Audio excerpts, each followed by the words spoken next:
राज्यावर एल निनोचा परिणाम होणार असल्याने त्यासाठी पूर्वतयारी करण्यात येत आहे.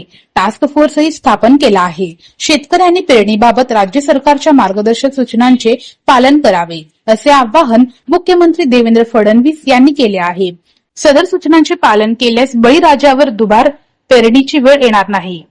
एल निनोच्या परिणामामुळे राज्यात पाऊस कमी पडू शकतो, परंतु यातून निश्चितपणे मार्ग काढून राज्यात जलसंधारणाची कामे पूर्ण करण्याचा प्रयत्न असणार आहे.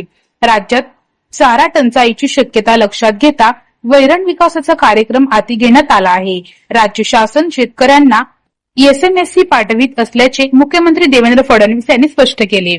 40 लाख शेतकऱ्यांना विनाअट कर्जमाफी मिळणार आहे.